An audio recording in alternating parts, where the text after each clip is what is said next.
Assalamu students. I hope all of you will be fine. तो students now we are proceeding further and solving बेटा exercise है अब हमारे पास आज 2.1।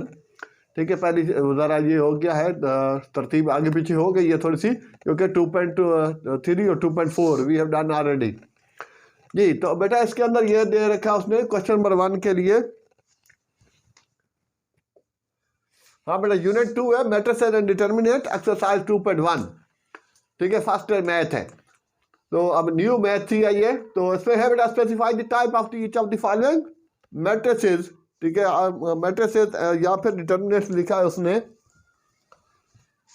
हाँ, फॉलोइंग मैट्रिसेस की बात की है। अच्छा, तो अब इसमें सिंपल हमें ये बताना है कि ये कौन सा मैट्रिक्स है। तो ये स्टूडेंट्स हो गया पहला हमारे पास जो हो गया ये बेटा डायगोनल मैट्रिक्स हो गया। ठीक है, डायगोनल GONAL। ठीक है, डायगोनल मैट्रिक्स। मैट्रिक्स एक्स आएगा, सिंगुलर है। अच्छा, मेन डायगोनल मैट्रिक्स क्यों है? क्योंकि मेन डायगोनल के एलिमेंट, ये मेन डायगोनल कहलाता है। कॉर्नर टू कॉर्नर जो लाइन होती है उसको हम डायगोनल कहते हैं। तो मेन डायगोनल के एलिमेंट्स उसके डिफरेंट हैं और बाकी जो है all other are the zeros. और अगर ये मेन के सेम हो जाए तो उस सूरत हाल के लिए स्केलर्स होता है। जैसा कि ये वाला है, ये वाला कहलाएगा स्केलर मैट्रिक्स। ठीक है, अगर मेन डायगोनल के एलिमेंट सेम हो तो उस सूरत हाल के ये डायगोनल मैट्रिक्स है। हाँ, अब ये चीज़ है कि अगर सपोज ये बेटा ये 3/3 का है कि अगर ऑप्शन में MCQs है और अगर ऑप्शन में ये चीज़ नहीं है डायगोनल मैट्रिक्स, तो ये फिर स्क्वायर मैट्रिक्स भी है क्योंकि इसमें रोज और कॉलम सेम है। अच्छा, अब उसके बाद नंबर 2 वाला है, तो ये बेटा ऊपर ही दे रखी है उसकी, हालांकि रो इसकी 3 है लेकिन कॉलम एक ही है। ठीक है, भले 1-2 एलिमेंट और भी लगा ले तो भी ये कॉलम मैट्रिक ही होगा। हाँ भाई, कॉलम मैट्रिक, तो ये शॉर्ट फॉर्म ही रख लेते हैं कॉलम मैट्रिक्स। और उसके बाद फिर बेटा ये नंबर 3 वाला ये रो मैट्रिक का है। ठीक है, और उसके बाद फिर ये हाँ नंबर स्टूडेंट नंबर 4 पर ये बेटा सिमेट्रिक है, SYMM सिमेट्रिक मैट्रिक, TRIC। ठीक है, सिमेट्रिक मैट्रिक है। वो सिमेट्रिक क्या है कि अगर हम उसका ट्रांसपोज लेते हैं 0 I और नंबर 4 की बात कर रहा हूँ आयोटा 0, तो इसका बेटा ट्रांसपोज होता है interchange of rose into column. तो भी है मीन के ये पहले वाली रो है इसको कॉलम बनाया और फिर दूसरे वाली रो को कॉलम बनाया तो भी वो सेम ही है, इक्वल टू A। तो इस वजह से इसको सिमेट्रिक कहा गया है। ठीक है, if we take the transpose of the matrix then it also remain to simple to same to A, then it is called symmetric matrix। अच्छा, इसके अलावा और भी बहुत सी मिसालें हैं, आ सकती हैं। ठीक है, अल्फाबेट में भी आ सकती है, 0 है 2 है 2 0, तो it is also symmetric matric. तो सिमेट्रिक का एक्चुअल मतलब भी बता दिया कि अगर हम रोज को कॉलम से इंटरचेंज करें और वो सेम टू सेम वापस एक की तरह पहले की तरह ही आ जाए तो वो सिमेट्रिक होता है।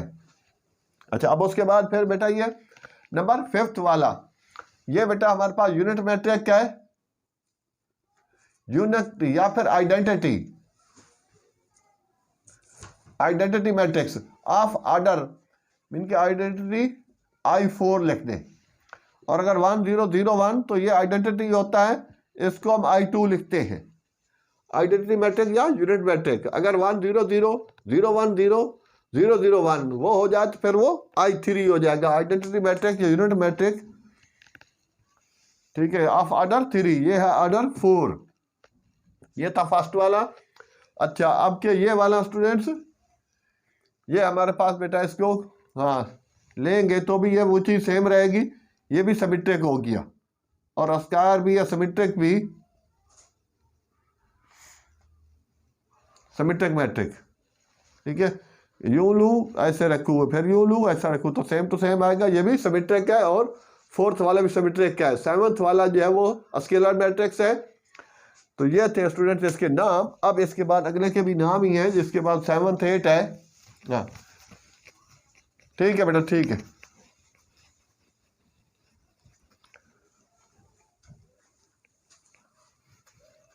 Iota, iota 2 iota.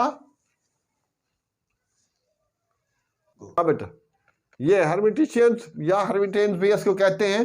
तो वो होगा कैसे कि अगर सपोज ये बेटा ए है और इसका ट्रांसपोज ले लेता हूं, ये 8 वाला जो है ना, 8 और 9 सेम है, ये बेटा नंबर 8 हो गया, ठीक है। लेट अगर मैं ए लेता हूं और इसको ए कॉन्जुगेट ले लेता हूं, कॉन्जुगेट में क्या होता है कि इमेजरी पार्ट के साइन चेंज करते हैं। तो ये बेटा 0 आयोटा और ये 2 आयोटा, इनके आयोटा वाले के साइन चेंज हो जाएंगे। तो 0 -4 आयोटा और 2 आयोटा और -2 आयोटा 4 आयोटा 0।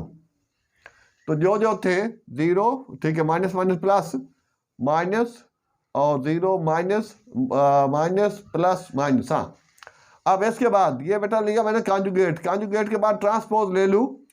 तो ये बेटा ट्रांसपोज में पहली रो को कॉलम बना रहा हूँ, 0 minus iota -2 iota, iota 0 4 iota और फिर 2 आयोटा -4 आयोटा 0।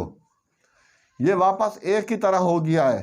तो उस सूरत हाल के लिए ये क्या कहलाएगा, ये हर्मिटेंस कहलाएगा। हर्मिटेशियंस भी बोलते हैं, हर्मिटेंस भी बोलते हैं, हर्मिटेशियंस कहलाएगा, ये हर्मिटेंस मैट्रिक्स कहलाएगा। अब इसी तरह जो 9th वाला है वो है अस्क्यू हर्मिटेंस के कॉन्जुगेट ले, कॉन्जुगेट के बाद ट्रांसपोज ले, ट्रांसपोज के बाद वो सेम ना आ रहा हो लेकिन माइनस कॉमन लेने के बाद फिर सेम आ जाए, तो then it is called skew हर्मिटेंस।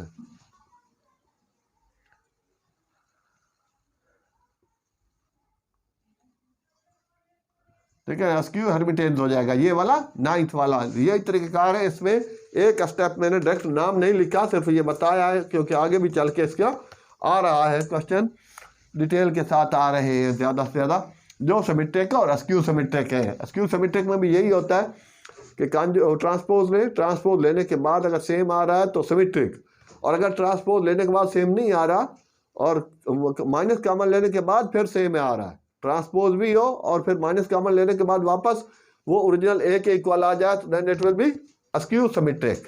और ये अस्क्यू हर्मिटेंस, इसमें हर्मिटेंस में हमें उसका कॉन्जुगेट लेना होता है और कॉन्जुगेट के अंदर हमें बेटा उसके इमेजरी पार्ट के साइन चेंज करने होते हैं। अगर ये होता ना 1 प्लस आयोटा तो मैं 1 माइनस आयोटा करता, आयोटा वाले पार्ट के साइन चेंज करने होते हैं। तो ये था स्टूडेंट क्वेश्चन नंबर 1। हाँ बेटा, अब इसको रब करके हम आगे बढ़ते हैं जी। स्टूडेंट क्वेश्चन नंबर 2 में है बेटा, the newspaper agent of a town recorded the number of the paper sold on each of the day, ठीक है, sold on each of the day 1 week as follows. हाँ बेटा, दे रखा उसने, ये डेली डॉन है, डेली जंग है, Monday Tuesday Wednesday Thursday Friday. अच्छा, अब इसके अंदर write down information in the matrix.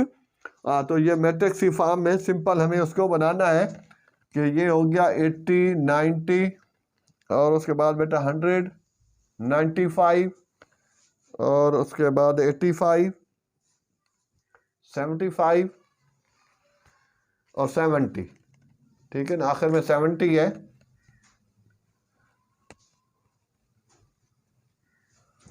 हाँ बेटा 85 75 और 70, ये थोड़ा सा इधर आ गया और नीचे इसी तरह 100 110, ठीक है ना, 100 है, जंग वाले ज़्यादा बिकते हैं, उर्दू अखबार है, 110 और 90 और उसके बाद 95 105 और 85 और 80 85 और 80। हाँ, सिंपल ही बेटा इस फॉर्म में लिखना है इसको, रोज और कॉलम की फॉर्म में। तो पहले दे रखा है इन्फॉर्मेशन इसकी तो ऐसे ही होती है। अब ये देख ले कि इसका ऑर्डर जो है बस ये लिखना है और उसके बाद ऑर्डर ऑफ मैट्रिक्स, मैट्रिक्स है ये रोज इनटू कॉलम होता है बेटा, रोज मल्टीप्लाई बाई कॉलम। तो रोज कितनी है, ये 2 रो है, भले कॉलम जितने भी हो जाएं, मल्टीप्लाई बाई 1 2 3 4 5 6 7, 2/7 लिखना है, ठीक है, 2 7 और 14 नहीं लिख देना। तो ये रहा बेटा इसका ऑर्डर ऑफ मैट्रिक्स और ये उसकी इन्फॉर्मेशन दी हुई है नंबर 2 पे। बहुत आसान आसान चीज़ें, यहाँ थोड़ी बेसिक चीज़ें बताई हुई हैं। तो ये था, इसमें बेटा सिंपल इतना सा लिखना है। अच्छा, क्वेश्चन नंबर बेटा आगे है 3, उसमें है क्वेश्चन के अंदर कि find the value of the each unknown, find the value of the unknown in each of the following. या फाइंड द वैल्यू, वहाँ तो एक आध दी होती है ना, find the value of P या के। तो इसमें तो बहुत आसान सी चीज़ है कि पहला पहले के इक्वल लगाना, कि ये वाला एलिमेंट इसके इक्वल लगा दिया, ये वाला इसके इक्वल लगा दिया, तो दे सिंप्लाई बेटा ए इक्वल टू 7 आयोटा, ठीक है ना, प्लस के साथ है, ठीक है ना, आयोटा इमेजरी पार्ट है, तो बी सिंपल सिंपल आ गया -4 आयोटा, सी बेटा 8 आयोटा, और डी जो है वो 6 आयोटा है। भाई इतना सा इसका अंतर था। सिर्फ ये होता है इक्वेट करना है तो बेटा फर्स्ट फर्स्ट के इक्वल है, सेकंड सेकंड के इक्वल है, और सेकंड एलिमेंट इधर सेकंड एलिमेंट के इक्वल किया करना होता है। तो इस तरह से वैल्यू आ जाती है, सिंपल सी। तो ये था इसमें, तो इससे कभी साथ ही कर लेते हैं ऐसे बेटा, ये सिंपल डी इक्वल टू 2, ठीक है ना, ये इसके इक्वल आ गया, डी इक्वल टू 2, ये इसकी वैल्यू बन गई, और ई इक्वल टू -3, और बी ये वाला इसके इक्वल, B equal to -4, C equal to 7, और उसके बाद फिर सिंपल सिंपल की बात हो गई, तो जी हो गया हमारे पास, ये 5 उसके इक्वल हो गया, जी इक्वल टू 5 और एफ इक्वल टू 9। बस ये वैल्यू तो आ गई। ये तो थी बहुत सी आसान थी। तो मतलब यहाँ होता है कि ये प्रैक्टिस कराने से कॉन्सेप्ट जो है वो क्लियर होना चाहिए। तो ये कॉन्सेप्ट क्लियर हुआ। अब के स्टूडेंट्स हम, हाँ बेटा, तो ये आ गया। अब ये क्वेश्चन थोड़ा सा इंपॉर्टेंट भी है, ठीक है, शॉर्ट में आमतौर पर आ जाता है, तो जगह यहाँ थोड़ी कम है। इसका बेटा ये वाला इसके इक्वल होगा, तो x + y = 3, तो इसको इक्वेशन 1 में ले लेता हूँ। अच्छा, लेट है ये, इसके अलावा एक x y वाला ये है, ये और ये, तो कितना हो जाएगा 2x + y = 4। ये बेटा इक्वेशन 2 हो गई। अच्छा, अब ये दो इक्वेशन आ गई हैं, यहाँ डायरेक्ट वैल्यू नहीं आई जिस तरह पीछे आ रहा था, ए की वैल्यू बी की सी की। तो इसमें क्या करूँगा, इसको इन दो को सॉल्व करके x और y की वैल्यू निकाल लूँगा, क्योंकि आगे भी कहीं कहीं इन्वॉल्व है वो। तो इन दोनों को सॉल्व करने के लिए बेटा साइमल्टेनियसली, तो साइमल्टेनियसली में तो y के कोफिशिएंट ऑलरेडी इक्वल है, तो सबट्रैक्ट कर देते हैं। हाँ बेटा, ऑन सॉल्विंग, ठीक है ना, दीज इक्वेशंस therefore subtracting 1 - 2, ये 2 - 1 एक ही चीज है, तो 2x + y = 3, 2x + y = 4, plus minus minus plus minus, ठीक है, कोई साइन नहीं होता तो प्लस होता है। ये गया, ओ सॉरी, ये ऊपर बेटा x + y है, तो ये आ गया बेटा -x = -1, 3 है और नीचे -4 है, तो माइनस का 1 आएगा, माइनस से माइनस सिंप्लीफाई कर दें, x = 1 आ गया। अच्छा, अब इसके बाद इसी को रख ले, पुटेंगे 1 में रखे, 2 में रखे, आपकी मर्जी। तो 1 प्लस, ठीक है ना, ये x की वैल्यू यहाँ रख रहा हूँ, = 3, तो y = ये 1 बेटा उधर जाके माइनस हो जाएगा। हाँ भाई, चेक करना जरा x और y की वैल्यू, कि अगर ये सही आ गई है तो आगे सही होगा, वरना मसला पैदा करेगा। क्वेश्चन नंबर 3 का थर्ड पार्ट है।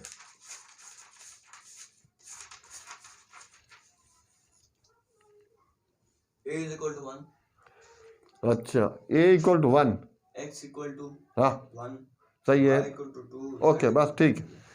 हाँ बेटा, तो a = 1 से मुराद x और y की वैल्यू तो क्लियर हो गई। अब यहाँ पर बेटा ये वाला a है, तो इसको इसके इक्वल करना है, तो a = y/2, तो y की वैल्यू कितनी है 2, तो 2/2 रखेंगे, तो ये सिंप्लीफाई होने के बाद, कैंसल होने के बाद फिर बेटा 1 हो जाएगा। इस तरह अब ये g की वैल्यू इसके इक्वल करनी होगी, और z की, z = 3x।